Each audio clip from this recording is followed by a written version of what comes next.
ફિલ્મનું ગૌરવ એટલે ધબકારો એવોર્ડ્સ દ્વારા પડદા પાછળના કસબીઓનું વિશેષ સન્માન.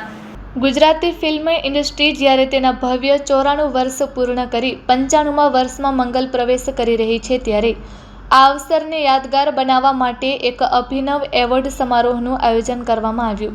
નડિયાદવાલા ગ્રાન્ડસન એન્ટરટેનમેન્ટ, ધ મૂવિંગ મંચ અને હરફન મોલા ફિલ્મ્સના સંયુક્ત ઉપક્રમે યોજાયેલા ધબકારો એવોર્ડ્સે સિનેમાના એવા અનસંગ હીરોઝને સમર્પિત હતા, જેમના પરસેવા અને મહેનતથી ફિલ્મ પડદા પર જીવંત બને છે.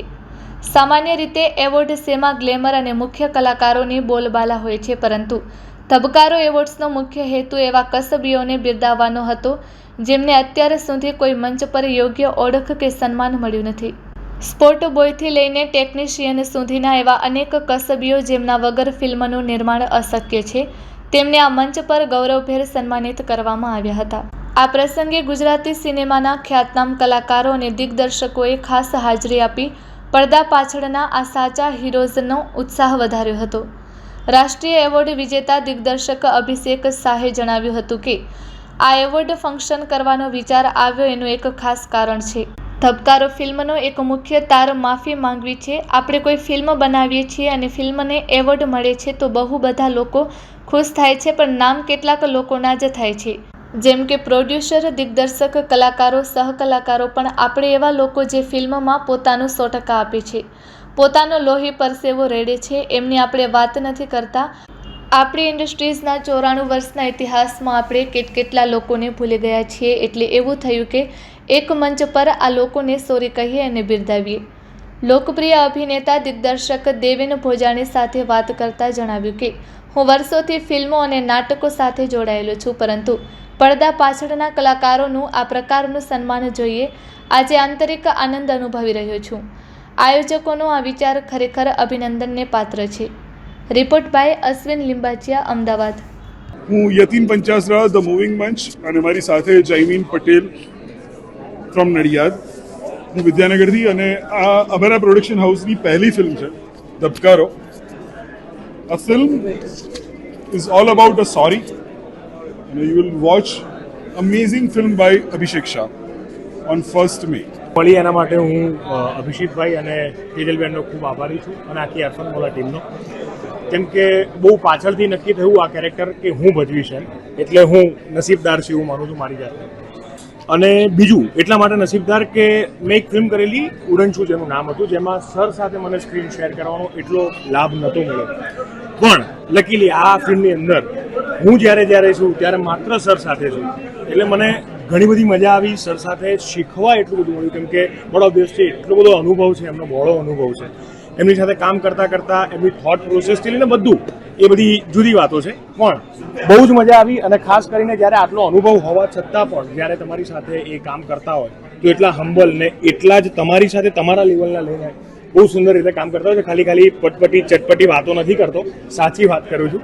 અને બહુ મજા આવી કામ કરવાની. કાનાનું એ પાત્ર એટલું સુંદર છે કે આપણે શ્રી કૃષ્ણ ભગવાનને જાણીએ છીએ, શામ દામ દંડ વિવિધ પ્રકારની ઘટના એમના એ આ પ્રકૃતિમાં તમને દેખાશે. કાનાની સારથીનું એક પાત્ર તમને દેખાશે આની અંદર. ફિલ્મ જોશો એટલે તમને હું 100% કહું છું કે આ ધબકારો તમે ચૂકી નહીં જાઓ, સાથે લઈને જશો. દર વખતે ફિલ્મ બનાવીને એક અપેક્ષા તો હોય જ છે કે ફિલ્મ લોકો સુધી પહોંચે. એકવાર ફિલ્મ પહોંચે ને પછી ફિલ્મ જાતે જ બોલતી હોય છે. એટલે અપેક્ષા ખાલી એટલી છે કે લોકો ફિલ્મ જોવા આવે. એવો કોઈ અહીંયાથી દાવો નથી કે જો તમે આ ફિલ્મ ના જુઓ તમે ગુજરાતી નથી, અથવા તો તમે અમારી ફિલ્મ જુઓ અમારી ફિલ્મ બહુ ગ્રેટ છે.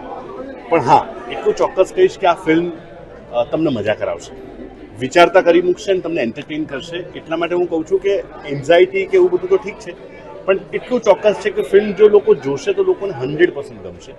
એટલે એવી ઇંતજારી છે કે ક્યારે જલ્દી લોકો સુધી ફિલ્મ લઈને પહોંચે.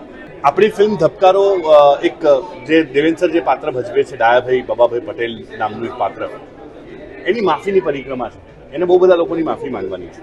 તો જ્યારે અમે એના માર્કેટિંગ માટે બેઠા ત્યારે સૌથી પહેલાં એવો વિચાર આવ્યો કે યાર બીજા બધા માફી માંગે ના માંગે ફિલ્મ જોઈને, આપણે તો પહેલાં માફી માંગી લઈએ અને એવા લોકોની માફી માંગીએ કે જે લોકો આપણી ફિલ્મ બનાવવામાં પોતાનો લોહીને પરસેવો રેડે છે અને આપણે એમને ભૂલી જઈએ છીએ. પણ એવા લોકો કે જે લોકોએ પોતાનું સર્વસ્વ આપ્યું એને આપણે ઓળખતા જ નથી. અને એવા લોકો માત્ર હેલારોમાં કે ઉમરોમાં કે ધબકારોમાં નહીં, બધી ફિલ્મોમાં છે. એટલે વિચાર એવો કર્યો કે ગુજરાતી સિનેમાને એવા અનસંગ હીરો કે જે લોકોને આજ સુધી અમે ભૂલી ગયા છીએ. જગતમાં જેટલા એવોર્ડ અપાય છે, ઓસ્કરથી લઈને ફિલ્મફેરથી લઈને આપણે ત્યાં જેટલા પણ એવોર્ડ અપાય છે ગુજરાતી ભાષાના, એ બધામાં જે કેટેગરી નથી હોતી એવી કેટેગરીઝને આજે આપણે એવોર્ડ આપી રહ્યા છીએ. અને અમારા તરફથી એક પ્રકારની અપોલોજી છે એ લોકોને કે જે લોકોને દર વખતે અમે ભૂલી જઈએ છીએ. ધબકારો અમારી ફિલ્મ આવી રહી છે, 1 મેના રોજ રિલીઝ થશે તમારા નજીકના સિનેમાગૃહોમાં. અને જેમ કે તમે ટીઝર જોયું હશે, ટ્રેલર જોયું હશે, બીજા પણ ઘણા બધા પ્રમોશનલ વિડીયોઝ જોયા હશે અને અમને આ બધાનો જબરદસ્ત પ્રતિસાદ મળી રહ્યો છે. એનું કારણ છે કે ફિલ્મના જે પણ દ્રશ્યો કે એના સિવાયના પ્રમોશનના પણ જે પણ અમે ઇમ્પ્રોવાઇઝ કરીને કે જે પણ માર્કેટિંગ ટીમ કરીને જે કરી રહી છે, એવરીથિંગ ઇઝ વર્કિંગ. અને એટલી બધી અમને વોર્મથ અને સુંદર રિસ્પોન્સ મળી રહ્યો છે કે અમે બહુ જ ઉત્સુક છીએ ધબકારોના રિલીઝ માટે.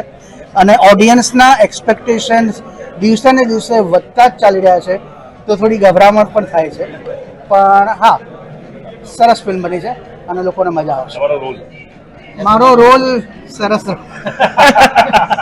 રોલ, સારો રોલ છે. ઓનેસ્ટલી કહું, આ મારી લાઈફનો સૌથી બેસ્ટમાં બેસ્ટ રોલ છે. તો સરસ રોલ છે, હું ઓફકોર્સ બોલું જ છું. પણ આમાં હું એમ દાવા સાથે કહી શકું કે આ મારી લાઈફનો સૌથી સુંદરમાં સુંદર રોલ છે. આટલા બધા લેયર્સ જે આ પાત્રોને સ્ક્રિપ્ટમાં છે અને અભિષેકભાઈએ જે રીતના એમને એ પાત્રને જે રીતના વણ્યું છે, ગૂંથ્યું છે, એ કમાલ જ છે. અને એક અદ્ભુત અનુભવ રહ્યો. અને પરફોર્મ કરતાં મને એક નવી જ અનુભૂતિ થઈ જે આની પહેલાં ક્યારેય નથી થઈ. સો આઈ એમ કીપિંગ માય ફિંગર્સ ક્રોસ કે મારી ઓડિયન્સને હું દર વખતે અલગ અલગ પીરસવાનો પ્રયત્ન કરું છું.